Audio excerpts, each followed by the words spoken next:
जय हिंद, नमस्कार। आज गांव आए हैं।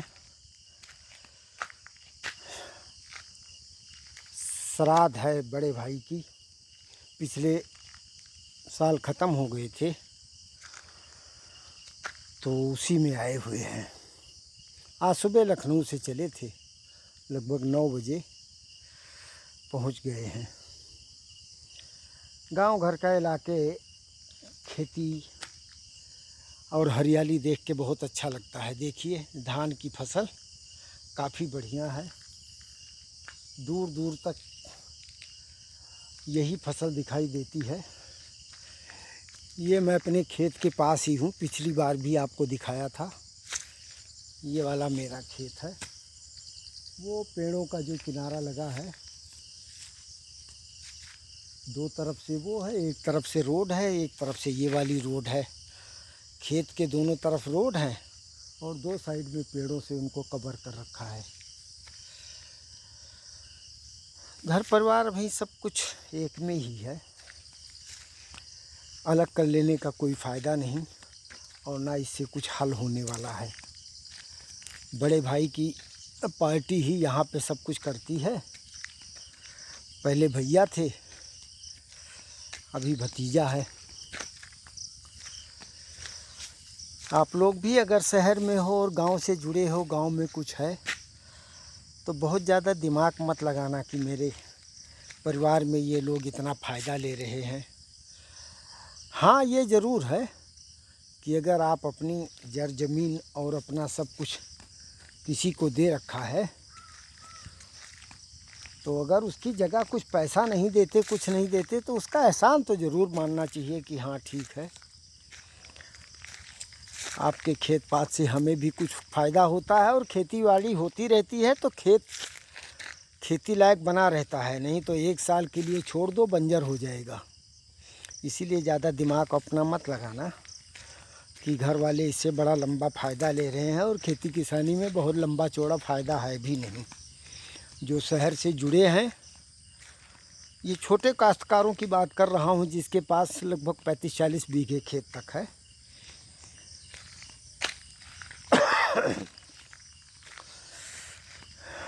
जब तक बाहर का कोई सपोर्ट और साथ नहीं है तो इस खेती के बलबूते पे बच्चों लड़कों को पढ़ा के परिवार चला के और एक घर मकान बनाना भी बड़ा मुश्किल हो रहा है। इतना आसान नहीं है। दूर तक पूरा हरियाली है। 1 महीने बाद ये पूरी फसल पक जाएगी और इंद्र देवता अगर ठीक रहेंगे तो किसानों की फसल उनके घर तक बढ़िया पहुंच जाएगी। हमारे यहाँ तो ये बंदरों के वजह से केवल धान और गेहूं की ही खेती होती है, नहीं तो मक्के की फसल बहुत बढ़िया होती थी। हम लोग बचपने में हमारे इन सब खेतों में पूरा मक्का लगा रहता था। धान थोड़ा बहुत केवल खाने पीने के लिए ही करते थे, क्योंकि मक्के की वजह से ज़मीन लगभग उपजाऊ बनी रहती थी। धान और गेहूं ऐसी फसल है बिल्कुल ज़मीन को चूस लेती है। लेकिन जो कुछ है समय के साथ साथ सब बदल जाता है। परिस्थिति के अनुसार आदमी को ढल जाना चाहिए। चलिए ठीक है, अपना ख्याल रखिए। एक भाई 2008 में ख़त्म हो गए थे। हम दोनों भाई आर्मी में थे, लखनऊ में ही उनका एक एक्सीडेंट हुआ था, उसमें ख़त्म हुए। फिर एक सबसे बड़े भाई जो पिता के तुल्य थे, मेरे तो 10 साल की उम्र में मेरे पिताजी ख़त्म हो गए थे। बड़े भाई ने ही मुझको पाल पोस के पढ़ाया लिखाया, बड़ा किया और कुछ अपने बलबूते पे मेहनत करने के उपरांत सेना में भर्ती हो गए। 18-19 साल की उम्र तक इन्हीं खेतों में बैलों से हल चलाया करते थे। फावड़ा, कुदाल, खुरपा, दराती सब कुछ चलाना आता है, सब कुछ कर सकते हैं। इंसान को सब कुछ करना आना चाहिए, क्योंकि कुछ पता नहीं है कब ज़िंदगी में कहाँ कैसी ज़रूरत पड़ जाए। रिवॉल्विंग चेयर पर बैठ के और सोचो कि ज़िंदगी उसी पे हमेशा चलती रहेगी, ये ज़रूरी नहीं। पता नहीं कब कैसा समय आ जाए कि नंगे पैर मिट्टी के अंदर भी कीचड़ में पैर रख के चलना पड़े। वो भी हिम्मत बना के रखो। हर परिस्थिति, हर मुसीबत में उस मुसीबत से लड़ के तब ज़िंदगी जीना है।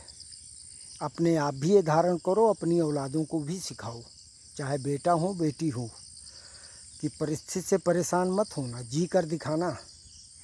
थोड़ा सा लोड पड़ता है मोबाइल के लिए, उनको मना कर दो, मोबाइल कम देखो, उसी में फांसी लगा लेते हैं। बड़ी बुरी हाल है। ये भगवान कैसे बेड़ा पार होगा। न्यूज़पेपर पढ़ के देखो, बीवी से झगड़ा हो गया, पति देव लटक गए, धर्म पत्नी कुछ कुछ बोल दिया, वो भी चल बसी। देवियाँ तो ऐसे ऐसे कर जाती, जो बच्चे हैं उनको मार के तब मर जाती हैं। क्या यार ज़िंदगी रह गई बताओ। ये हमारे हिंदू भाई लोग ही ये सब कर्म करते हैं। दूसरे वाले जो हैं वो इस मामले में बहुत ठीक है, मैंने देखा है, वो ठीक भी है। आत्महत्या क्या होती है? आत्महत्या कर लेने से ज़िंदगी चल जाएगी? ये बहुत अच्छा काम कर रहे हो। अरे साला बिगड़ गया है, घर में किसी के साथ तालमेल बिगड़ गया है, ख़राब हो गया है, थोड़े दिन के लिए दूर हो जाओ, छोड़ छाड़ दो, फिर 2-4 साल बाद लौट आना, सब सुधर जाएगा। लेकिन ये क्या हुआ, झगड़ा किया, हाँ, दारू पी के नौटंकी कर लिया, लटक गए, मर गए, जहर खा लिया। ये सब मत करो, बड़ी तकलीफ़ होती है। बड़ी मुश्किल से भगवान ने आपको इंसान बना के भेजा है। उस ऊपर वाले ने सोचा है इसको भेज रहे हैं धरती पर, कुछ अच्छा करेगा, और तुम आके 20 साल की उम्र के हुए और ख़त्म हो गए। कोटा का नाम सुना होगा, राजस्थान में। सभी लोग सोचते हैं अपने लड़कों को भेज के वहाँ पे कोचिंग करा के इनको IAS IPS बना देंगे, सब डॉक्टर बन जाएंगे। और वो गए, उनके ऊपर ऐसा दबाव पड़ा पढ़ाई का, मर गए। जो जी के कुछ साथ में बुढ़ापे में साथ देते, वो छुट्टी मिल गई। बच्चों को संभाल के रखो। पूरे ब्रह्मांड पे भाषण देने का कोई फ़ायदा नहीं अगर आप अपने छोटे से परिवार को 5-6 मेंबर को लेके ठीक से नहीं चल पा रहे हो। जो घर के मालिक हो उनको बहुत कुछ सोच समझ के चलना है। 5 साल का बच्चा भी अगर आपको बोल देता है, चुपचाप सुन लो, ज़्यादा दिमाग उमाग मत लगाओ, क्योंकि जो कोई गड़बड़ करेगा परिवार में नाम आपका ही होगा। फलाने का पुत्र है, उनकी बहू है, उनके बच्चे हैं, उनके नाती पोते हैं, ऐसे कर्म कर रहे हैं, इसलिए इनको संभालो, समझाओ। 24 घंटे में एक बार पूरा परिवार इकट्ठा बैठ के 10 मिनट बात कर लिया करो। मैंने भी बहुत प्रवचन दे दिया, कल वापस लखनऊ जाना है। हाँ, प्रवचन में कुछ अच्छा लगेगा तो ज़िंदगी के साथ जोड़ लेना, नहीं तो कोई बात नहीं, सब कुछ चलता रहता है। बहुत लोग कहते हैं भौंकने वाले भौंकते रहेंगे, हमें जो करना है वो करते रहेंगे। करते रहो, खुश रहो। चलो ठीक है, अपना ख्याल रखना, जो कुछ कहा है उस पर ध्यान देना, आत्महत्या मत करना, बाकी कुछ भी कर लेना, जिंदा रहो। भगवान ने ज़िंदगी दी है तो जी कर दिखाओ। जय हिंद।